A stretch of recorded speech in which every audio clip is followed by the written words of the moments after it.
ওই আমাদের খুদে মহারাজ আসছেন। শোন, তোর হাতে যদি ব্রহ্মাস্ত্র থাকে আমার হাতেও আছে, কি বলছিস বল?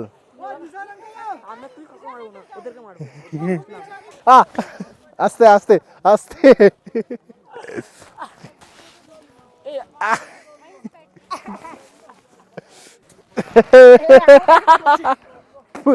মুখে বড় চলে আসছে। বেশ সুন্দর এই ভ্যালিকে দেখুন, জাস্ট অসাধারণ লাগছে এই গুলমার্গের ভ্যালিকে। কাশ্মীর এখন সবুজে মোড়া। আমাদের এইদিকে যেতে হবে, এইদিকে আমাদের রোপওয়ে রয়েছে, রোপওয়ের টিকিট রয়েছে, রোপওয়েতে করে আমরা উপরের দিকে উঠব। আপনারা যদি এই গুলমার্গে একবার আসেন, আপনাদের সুইজারল্যান্ড যাওয়ার প্রয়োজন পড়বে না। সুইজারল্যান্ডে যেরকম বিউটি আমরা ফোনে দেখে থাকি, সেম জিনিস সেম ফিলিংস আপনারা এখানে পেয়ে যাবেন। ঘোড়ায় যাচ্ছে সমস্ত ট্যুরিস্টরা চেপে। ফ্রেশ তো আমাদের জার্নি শুরু হওয়ার সাথে সাথে দেখুন ওপরের অবস্থাটা দেখুন, খালি কী পরিমাণে মেঘ। এরপর আমাদের জার্নি হবে মেঘের ভেতর দিয়ে। আর যারা শীতকালে উইন্টারের সময় আসে, তখন এইগুলো মানে ফেজ ওয়ানেই প্রচুর বরফ পেয়ে যায়। ফেজ ওয়ানে এখন কোনো বরফ নেই, তাই ফেজ টুতে আমরা বরফ খুঁজতে যাচ্ছি। দেখা যাক কপালে থাকে কিনা। কিরে, দাঁড় করে দিয়েছে তো।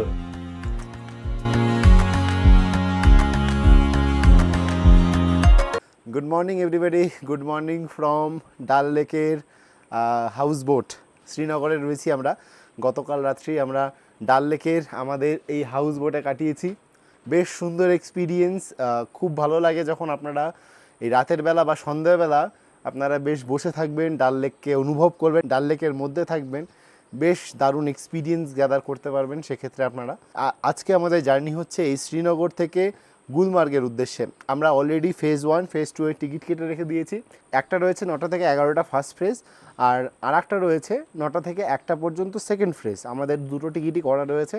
চলুন তাহলে এখন সকাল সকাল ব্রেকফাস্ট সেরে নেওয়া যাক। ঘড়ির কাঁটায় সময় প্রায় 8:55। আমাদের ডাইনিং টেবিলে খাবার চলে এসছে। চলুন তাহলে ব্রেকফাস্ট সেরে নেওয়া যাক, তারপর আমরা হোটেল চেক আউট করবো, রওনা দেবো গুলমার্গের উদ্দেশ্যে। চলে এসেছি ডাইনিং টেবিলে।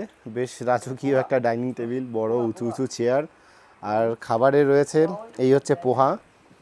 এর মধ্যে কি আছে? এর মধ্যে আছে ম্যাগি, এইখানে রয়েছে চিনি, এইখানে জ্যাম রয়েছে, এখানে বাটার রয়েছে, আর এখানে ব্রেড রয়েছে।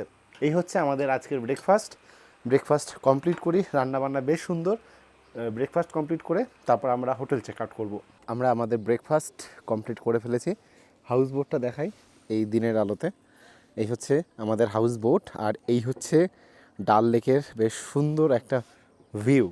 আর আমাদের এই হাউস বোটটার একটা বেশ সুন্দর জিনিস হচ্ছে এরকম বেশ হাঁটার একটা রাস্তা রয়েছে, ভেতরে 2-3টে বাড়ি রয়েছে, একটা সামনে লন রয়েছে।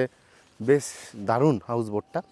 এখানে খুব কম শিকারা চলছে এখন। এই যে রোদ, এখন কড়া রোদ, মানে এখানে না এখন কটা বাজে, সকাল ঠিক 9:18, আর রোদটা ঠিক এমন গায়ে লাগছে মনে হচ্ছে যেন এখন দুপুর 12টা বাজছে। মানে প্রচণ্ড কড়া রোদ, আর এই কড়া রোদে কেউ শিকারা চড়ে না, ম্যাক্সিমাম সানসেটের সময়ই চড়ে। এই দেখুন এইখানে হাতে গোনা 2-1টা শিকারা চলছে এখন। তবে ডাল লেককে কিন্তু বেশ সুন্দর লাগে দেখতে। সামনে পাহাড়, আর এইখানে এই লেক বেশ সুন্দর। আমাদের শিকারা চলে এসছে, এতে করে এবার লাগেজ লোড হবে। তারপরে এই পথে আমরা এসেছিলাম, আবার এই পথে রওনা করব আমরা।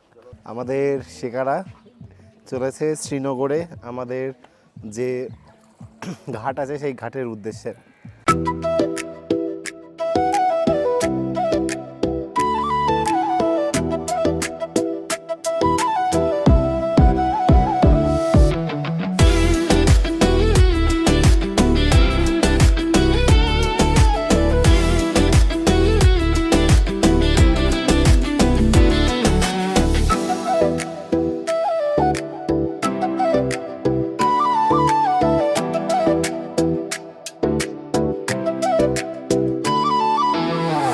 আমাদের শিকারা আমাদের এপারে নামিয়ে দিয়ে চলে গেল।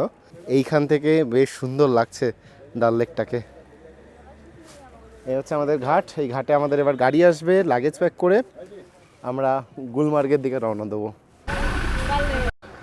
আমাদের গাড়ি চলে এসছে, লাগেজ তোলা হবে আর তারপরে আমাদের জার্নি স্টার্ট হবে। আবার আমাদের গাড়ি ছেড়ে দিল ডাল লেকের যে ঘাটের পাশ থেকে। এসে পৌঁছালাম আমাদের শ্রীনগরের আজকের আস্তানাতে। এই হচ্ছে হোটেল আরবার। বেশ সামনে একটা সুন্দর লন আছে, দারুণ হোটেলটা বেশ। আমাদের লাগেজপত্র এখানে সমস্ত কিছু নামিয়ে দেবো, তারপর আমরা চলে যাব গুলমার্গে।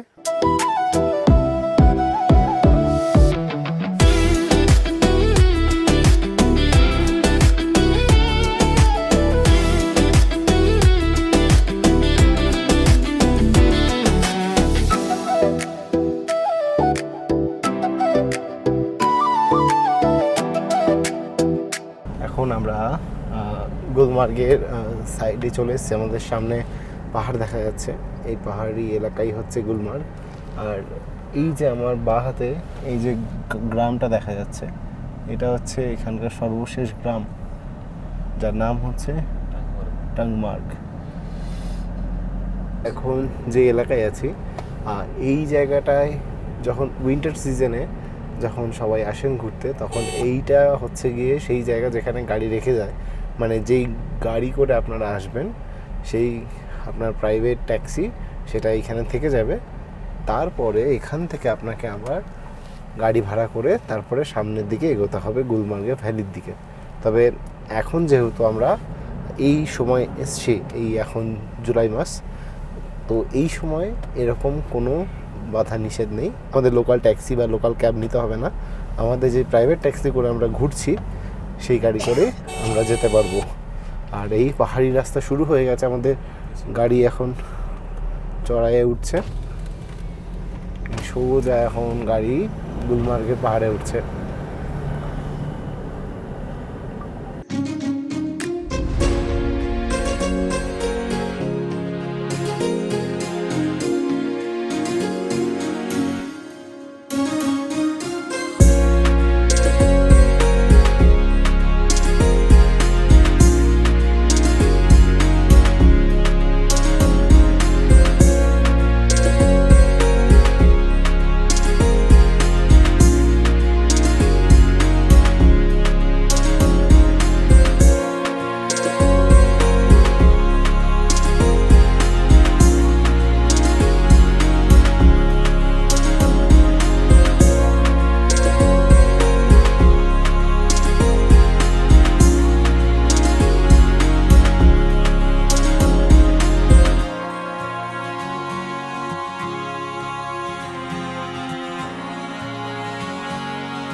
এসে পৌঁছালাম এই একটা মোড়ে। এই হচ্ছে গুলমার্গের এন্ট্রি গেট। ডান দিকেও যাওয়া যায়, বাঁ দিকেও যাওয়া যায়। বাইরের ওয়েদার বেশ ঠান্ডা ঠান্ডা ঠান্ডা হাওয়া ঢুকছে এখন। কাশ্মীরে সেই প্রথম মনে হয় ঠান্ডা পাচ্ছি বেশ। আমাদের গাড়ি আমাদের এই গুলমার্গের পার্কিংয়ে ছেড়ে দিল। বেশ সুন্দর এই ভ্যালিকে দেখুন, জাস্ট অসাধারণ লাগছে এই গুলমার্গের ভ্যালিকে। কাশ্মীর এখন সবুজে মোড়া। আমাদের এইদিকে যেতে হবে, এইদিকে আমাদের রোপওয়ে রয়েছে, রোপওয়ের টিকিট রয়েছে। রোপওয়েতে করে আমরা উপরের দিকে উঠব। এখানে সব জায়গাতেই মানে গুলমার্গে অ্যানাউন্সমেন্ট করছে যে যারা সেম ডের জন্য এসছে, অর্থাৎ যাদের নাইট স্টে নেই গুলমার্গে, তারা যেন 4টের মধ্যে বেরিয়ে যায়, তা না হলে তারপর আর বেরোতে দেবে না শ্রীনগরের উদ্দেশ্যে। এইখানে আসার পর আপনারা একটু সাবধান থাকবেন। আমাদের ড্রাইভার আমাদের আগেই বলে দিয়েছিল যে এখানে গাড়িওয়ালা, ঘোড়াওয়ালা, গাইড প্রচুর লোক ছেঁকে ধরবে, ঠিক আছে? এই যেমন আমার বাবাকে পটানোর চেষ্টা করছে, এইগুলোতে পড়বেন না, এগুলো তো পা দেবেন না, ঠিক আছে? এরা একটুখানি 1-2 কিলোমিটার নিয়ে যাওয়ার জন্য একদম মাথা চেটে খেয়ে নেবে, ঠিক আছে? নিজেদের মতো নিজেরা চলবেন। গন্ডোলা একটুখানি, এখান থেকে গন্ডোলা রাইড আর মাত্র পায়ে হাঁটা পথ। আমার মতে আপনারা যদি এই গুলমার্গে একবার আসেন, আপনাদের এরা সুইজারল্যান্ড যাওয়ার প্রয়োজন পড়বে না। সুইজারল্যান্ডে যেরকম বিউটি আমরা ফোনে দেখে থাকি, সেম জিনিস সেম ফিলিংস আপনারা এখানে পেয়ে যাবেন। ঘোড়ায় যাচ্ছে সমস্ত ট্যুরিস্টরা চেপে। বিশ্বাস করুন, আমার অতটা জানা নেই যে কি আছে এইখানে, কতটা কি সাইট সিন আছে। তবে আমাদের যে ড্রাইভার উমর ভাইয়া, ও আমাকে বলেই দিয়েছে আগে থেকে যে কোনো সাইট সিনের চক্করে যেন না পড়ি, আমরা কোনো গাইডের চক্করে যেন না পড়ি, নয়তো বেকার টাকা নষ্ট হবে, আর কিচ্ছু না। বাঁ হাতে এই গন্ডোলার অফিস, এইখানে এটিএমও রয়েছে টিকিট কাটার জন্য, এখানে এসেও টিকিট কাটতে পারেন। তবে অনলাইন টিকিট কেটে আসাই ভালো, অনেক সময় রাশ থাকে যে কারণে টিকিট পাওয়া যায় না। এইখানটায় আমাদের টিকিট চেক হলো, এরপর সোজা গন্ডোলার জন্য আমরা উঠে যাব উপরে। আমাদের দেখছিলাম যে টাইম বাউন্ডিং ছিল, 9টা থেকে 11টার মধ্যে যে প্রথম ফ্রেজ, সেটা 9টা থেকে 1টার মধ্যে সেকেন্ড ফ্রেজের। তবে টাইমিংয়ের কোনো বিষয় আমি এখানে দেখলাম না। এখন ঘড়িতে সময় 12:15, আমাদের তবুও ঢুকতে দিয়েছে। গন্ডোলায় এখন সেরকম কোনো ভিড়ই নেই, একদম হালকা ভিড়। এই চলে এসেছি আমাদের গন্ডোলা পয়েন্টে। দেখা যাক এক একটা গন্ডোলায় কজন করে ছাড়ে। এই আমাদের গন্ডোলা আসছে। एक में 4 बंदा, एक एकटाয় 4 জন করে বসতে দেবেন। ওঠো মা ওঠো, পিসি ও হ্যাঁ উঠে পড়লাম আমরা গন্ডোলাতে। অটোমেটিক বন্ধ হয়ে যাবে, এবার জোর ছুটবে। কেমন লাগছে?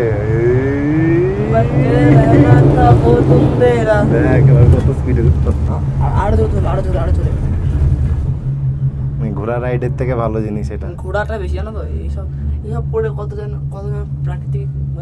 প্রাকৃতিকের ক্ষতি হয়। প্রাকৃতিক কি ক্ষতি হচ্ছে এখানে? ঘোড়ায় চাপার জন্য প্রকৃতির ক্ষতি খুঁজে বার করছে।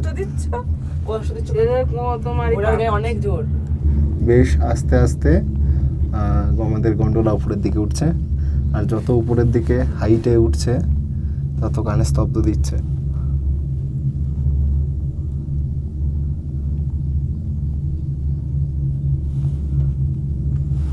উপরের দিকে মেঘ আছে, জানি না বৃষ্টি হবে কিনা। ফেজ 1 চড়ছি এখন আমরা।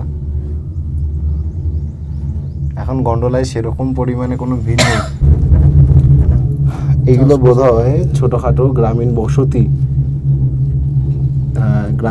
এইগুলো ছোটখাটো। দেখুন চাষের জমি এদের, উপরে মাটি দেওয়া নাকি? হ্যাঁ, মাটির ঘরে। জানলাগুলো দেখো কতটুকু কোনটুকু, একদম ছোট জানলা। লোকালসরা থাকে এখানে। ইউটিউব বলে দাও, ওই দেখো তুমি বসে আছো ওখানে। এই পাহাড়ের বুকে উপরে এরকম গ্রাম্য পরিবেশ। ফেজ 1 এর এন্ডে চলে এসেছি আমরা। এখানে নেমে সামান্য কিছুক্ষণ সময় আমরা কাটাতে পারি, তারপর আবার ফেজ 2 জন্য বেরোবো আমরা।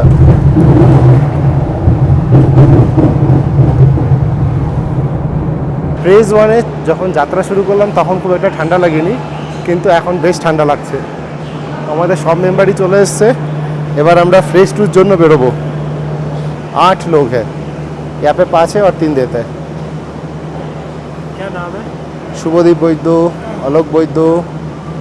আমাদের বললো যে ফেজ 1 এর এখন না ঘুরতে, বললো যে ফেজ 1 এ থেকে বললো যে ঘোরাটা, সেটা বললো যে আসার সময় যেন আমরা ঘুরি, কেননা আস্তে আস্তে ওয়েদার খারাপ হচ্ছে।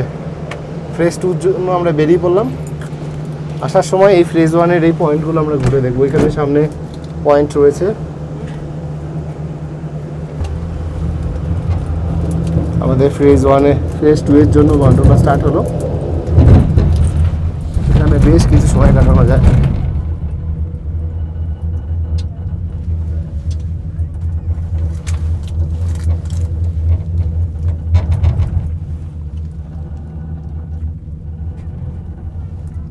ফ্রেশ তো আমাদের জার্নি শুরু হওয়ার সাথে সাথে দেখুন ওপরের অবস্থাটা দেখুন খালি কি পরিমাণে মেঘ। এরপর আমাদের জার্নি হবে মেঘের ভেতর দিয়ে। আর যারা শীতকালে উইন্টারের সময় আসে তখন এইগুলো মানে ফেজ ওয়ানেই প্রচুর বরফ পেয়ে যায়। ফেজ ওয়ানে এখন কোনো বরফ নেই, তাই ফেজ টুতে আমরা বরফ খুঁজতে যাচ্ছি। দেখা যাক কপালে থাকে কিনা।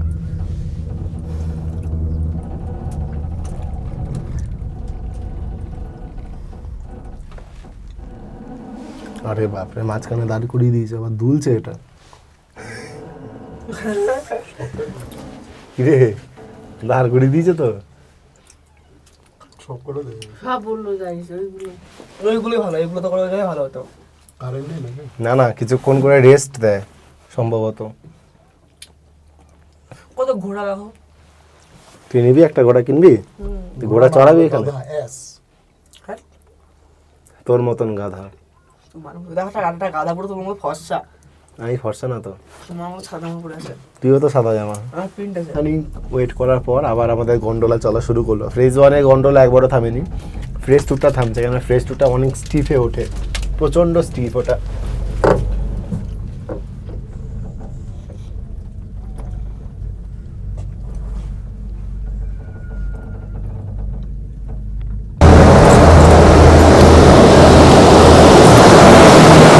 ফ্রেশ টুর গন্ডোলা রাইড আমাদের শেষ হলো।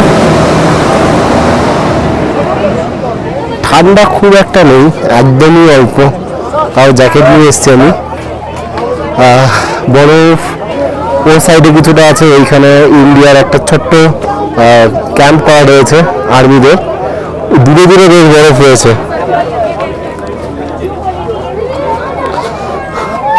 বরফ দেখার জন্য এখন অনেকটা ট্রেক করে উপরে উঠতে হবে, তাহলে দেখা যাবে বরফ। শীতের দিনে এখানে প্রচুর বরফ থাকে, ফ্রেশ টুতে আসার প্রয়োজন পড়ে না, ফ্রেজ ওয়ানই কাফি। আর এই দিক দিয়ে সোজা অনেকটা উপরে গেলে বরফ দেখা যাবে।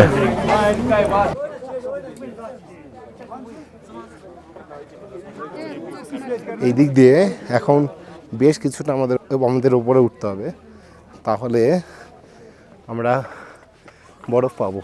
মানুষজন ওই উপর অব্দি গেছে, বেশ খাড়াই। যেটুকুনি ঠান্ডা লাগছে, এই চড়তে চড়তে আবার গরম লেগে যাবে। বেশ ভালো লাগছে জানেন তো, অনেক দিন বাদে পাহাড় ট্রেক করছি, বেশ সুন্দর। মানে আমি বলবো এই এক্সপিরিয়েন্সটাও নেওয়ার প্রয়োজন আছে কাশ্মীরে এসে পাহাড় ট্রেকিংয়ের। আর খানিকটা সামনেই বরফ রয়েছে, মেঘেরা হাতছানি দিচ্ছে দূর থেকে। ফ্রেশ টুতে আমরা ট্রেক করছি ঠিকই, তবে ঠান্ডারও লাগছে বেশ। গায়ে সোয়েটারটা ভালো করে জড়িয়ে নিয়েছি, আর কানে টুপিটাও চাপিয়ে নিয়েছি, তাহলে বেশ ঠান্ডা লাগছে। গুলমার্গে অ্যাক্টিভিটি এইখানে অনেকই করা যায়, তবে সেই অ্যাক্টিভিটিগুলো যখন উইন্টার টাইম প্রচুর বরফ থাকে সেই সময় বেস্ট, এখন নয়। বরফ দেখতে আসতে পারেন আপনারা যারা এই সময় আসছেন, জুলাই, আগস্ট, সেপ্টেম্বর, এই সময় অ্যাক্টিভিটিস না করাই ভালো। আমাদের এক্সপিরিয়েন্স দিল উমর ভাইয়া, সে কারণে আমরা অ্যাক্টিভিটিসের দিকে ভিড়িয়ে নিই। এই একদম বরফের কাছে চলে এসেছি। অধিকাংশ বরফ গলা, এই অল্প বিস্তর কিছু বরফ রয়েছে।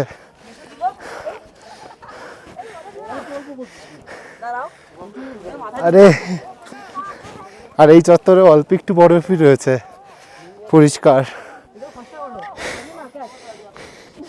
ও ফাইনালি বরফে এসছি, কিন্তু ভয় লাগছে স্লিপ না করে।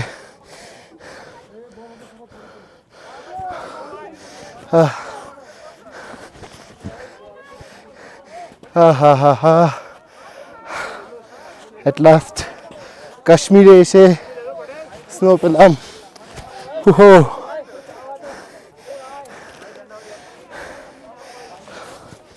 ওহো দারুণ দারুণ। এইখানটা চারিধারটা বরফ রয়েছে, ওখানে স্লেজে করে অনেকে ভিডিও তৈরি করছে, বেশ দারুণ। এতক্ষণে ট্রেক এতক্ষণে পূর্ণতা পেল। আর ওই আমাদের ফ্রেশ 2 এর গন্ডোলা। এই আর অনেকটা ট্রেক করেছি ওইখান থেকে আমরা, এতটা ক্যামেরা দেখে মনে হচ্ছে ওরকম হালকা কষ্ট হয়েছে, খুব বেশি কষ্ট করতে হয়নি আমাদের। আর এই চত্বরটাতে অল্প বরফ, অল্প বিস্তর কিছু বরফ রয়েছে, মেন বরফ রয়েছে ওই দিকটায়। চলুন এই পাশটায় যাই। এই হচ্ছে বিশাল বিস্তৃত এলাকা জুড়ে বরফ। আমি ভেবেছিলাম একদমই অল্প হয়তো বরফ পাবো, কিন্তু বেশ বরফ রয়েছে এখানে, স্লিপ মারছে জুতোয়।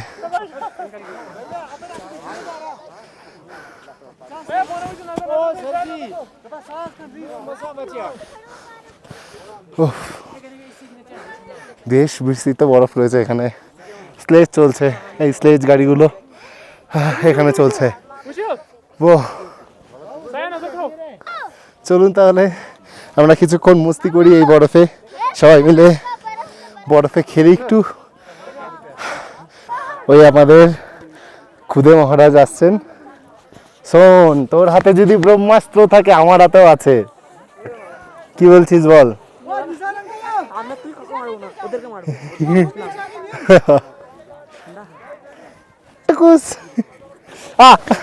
আস্তে আস্তে আস্তে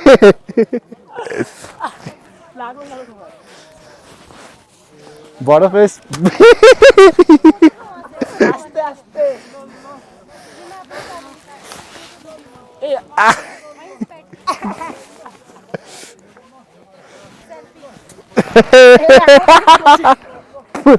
মুখে বরফ চলে আসছে।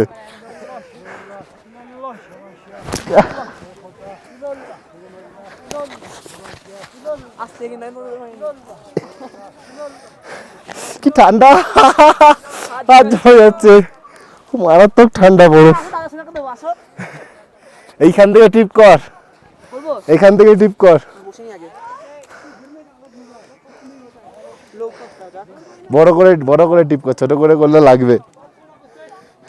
এখানে যারা স্লেজের লোকেরা আছে তারা এখানে দেখুন ছোট ছোট সিঁড়ি করে দিয়েছে উপরে যাতে ওঠা যায়। ঘড়ির কাঁটায় সময় এখন ঠিক 2:04। আমাদের এখান থেকে এখন চলে যেতে বলছে। আসলে 4টে অবধি আমাদের টাইম আছে। আর এই বরফে এনজয় করলাম খুব। নামার একটা পদ্ধতি বরফে সবসময় লম্বা পা দিলেই কিন্তু স্লিপ দেবে, এরকম কেটিয়ে চলতে হবে। আর নিজের শোলটাকে আগে মারতে হবে, তাহলে খুব সহজেই নামা যায়, পা হড়কাবে না খুব একটা। চলুন এই বরফের রাস্তা আগে ছেড়ে বেরোই, তারপর আপনাদের সঙ্গে দেখা হচ্ছে। বেশ খতরনাক অ্যাডভেঞ্চার। বরফের মধ্যে পড়ে পায়ে হাঁটুতে মারাত্মক লেগেছে, বরফের মধ্যে পা দিয়েছি, চোরা বরফের মতন ফট করে পা ঢুকে গিয়ে মারাত্মক পায়ে লেগেছে, প্যান্ট ছিঁড়ে গেছে, হাঁটু ছিঁড়ে গেছে প্যান্টের। খতরনাক অ্যাডভেঞ্চার রয়েছে। এই যে এই পাথুরের রাস্তা আমাদের এখন পার হতে হবে। আগে নিচে নামি, না হলে ট্রেক করতে মারাত্মক প্রবলেম হচ্ছে। চলো আসো, চলে গেছে না আমার বাড়ির লোক, সব নামছে। খুব কষ্টকর, একটু এদিক থেকে ওদিক হলেই পাথরে পা লেগে বা হাতের কোনো জায়গায় লেগে কেটে যেতে পারে। আসো আস্তে, চলুন আমরা আমাদের ট্রেক শেষ করি, নিচে নামি, তারপর আপনাদের সঙ্গে দেখা হচ্ছে। ট্রেকিং করে ওঠাটা যতটা কষ্টকর, তার থেকে ট্রেক ডাউন করে নামাটা অনেক কম কষ্টকর। বেশ ভালো লাগলো আমাদের, বেশ এনজয়মেন্ট করলাম আমরা, বেশ কিছু সময় কাটালাম। আমাদের 1820 টাকা উসুল করে এসেছি, প্রায় ঘন্টা 2-3 ছিলাম আমরা এখানে। আবারও চলে এসেছি আমাদের যে ফ্রেশ ট্যুর গন্ডোলার কাউন্টারের এখান থেকে এখন নিচের দিকে রওনা দেবো। চলুন তাহলে গন্ডোলায় চড়ে আপাতত নিচে যাওয়া যাক। ফেজ 1 থেকে আপনারা যখন জার্নি শুরু করবেন, যদি আপনাদের ফেজ 2 এর টিকিট থাকে আপনারা ডাইরেক্ট প্রথমে ফেজ 2-তে যাবেন। আর যখন ফিরবেন, রিটার্ন ব্যাক করবেন, তখন আপনাদের ফেজ 2 থেকে যখন আপনারা এই ফেজ 1-এ এসে নামবেন, এই সাইড থেকে রাস্তা করা রয়েছে, যেখান থেকে আপনাদের এই ফেজ 1-এ আপনি এখানে এসে ঘুরতে পারেন। এই ভ্যালি করে দেওয়া রয়েছে, আর তারপরে এইখান থেকে আবার এন্ট্রি গেট আছে ফেজ 1-এ, মানে একদম নিচে, ফেজ 1 একদম নিচে যাওয়ার জন্য। এইখানটা আমরা জাস্ট একটুখানি ঢু মেরে, বেশিক্ষণ থাকবো না, হাতে টাইম লিমিটেড একদম, 2:49 বাজে, 3টের মধ্যে এই জায়গাটা আমরা ছেড়ে বেরোবো। এইখানে মানে এই ফেজ 1টা অ্যাকচুয়ালি হচ্ছে গিয়ে ভ্যালি, আর বেশ সুন্দর লাগছে। এখান থেকে গন্ডোলাগুলো যাচ্ছে, অসাধারণ। তবে যখন বরফ থাকে এখানে আরও সুন্দর লাগে জায়গাটা দেখতে।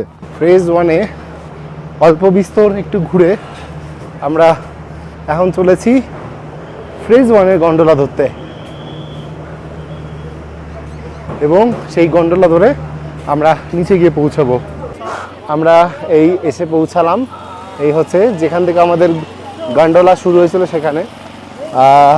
আমরা এখান থেকে ফেরার পথে একটা গাড়ি করে নিচ্ছি, সেটা হচ্ছে স্করপিও এখানে করেছি। এরা রেট যা বলবে তার হাফ রেট যদি বলেন তাতেই রাজি। আমরা 8 জন আছি, 500 থেকে শুরু করেছেন, আমরা 200 বলেছি, লাস্টে 250-তে রফা হয়েছে। 250-তে আমাদের এখান থেকে ছেড়ে দিয়ে আসবে পার্কিং অবধি, 8 জন লোকে। ঠিকঠাকই আছে, খারাপ নেই। চলুন আপাতত যাওয়া যাক পার্কিংয়ে, তারপর সেখান থেকে রওনা দেবো আবার শ্রীনগরের উদ্দেশ্যে। এই লাল স্করপিওতে করে আমরা এসে পৌঁছালাম। এবার আমাদের এইখানে পার্কিংয়ে, আমাদের এই পার্কিংয়ে পৌঁছাতে মাত্র মিনিট 5 লাগলো, তাও বেশি বললাম হয়তো। এখানে আমাদের গাড়িকে ডেকে নেবো, তার আগে আমি একটু এটিএমে যাব। পার্কিংয়ে এটিএম রয়েছে, এটিএম থেকে কিছু ক্যাশ উইথড্রল করতে হবে। আমাদের উমর ভাইয়াকে ডেকে নেবো, এখান থেকে দিয়ে রওনা দেবো। গুলমার্গের লোকাল সাইট সিন শেষ করে আমরা রওনা হলাম শ্রীনগরে আমাদের হোটেলের উদ্দেশ্যে। আমাদের গুলমার্গে যাত্রা শুরু করার আগে যে হোটেলটি আপনাদেরকে দেখিয়েছিলাম, সেই হোটেল অর্থাৎ হোটেল আরবারে আমরা ফিরে আসি। চলুন তাহলে এবার আপনাদেরকে আমাদের এই হোটেল আরবার অর্থাৎ আমাদের আজকে রাতের থাকার আস্তানাটিকে একটু ঘুরিয়ে দেখানো যাক। হোটেলটি বেশ পরিষ্কার পরিচ্ছন্ন, সামনে একটি বড় লন রয়েছে, বেশ সুন্দরভাবে পরিপাটি করে একদম হোটেলটিকে সাজানো রয়েছে। এই হোটেলে আমরা মোট 3টি রুম নিয়েছিলাম, তার মধ্যে এটি হলো একটি অন্যতম রুম। রুমে এসি রয়েছে। আপনারা যদি জুলাই আগস্ট মাসে কাশ্মীর ভ্রমণের জন্য আসেন তাহলে আপনাদের ফ্যান এবং এসির প্রয়োজন হবেই হবে শ্রীনগরে, কেননা এই সময় গরমের পরিমাণ বেশ থাকে। হোটেল এবং হোটেলের বেড সমস্ত খুব সুন্দরভাবে সাজানো এবং একই সাথে পরিষ্কার পরিচ্ছন্ন বাথরুমও রয়েছে। আমার আজকের পর্ব আমি এখানেই শেষ করছি। আপনাদের সঙ্গে দেখা হচ্ছে আমাদের কাশ্মীর ভ্রমণের পরবর্তী একটি পর্বে।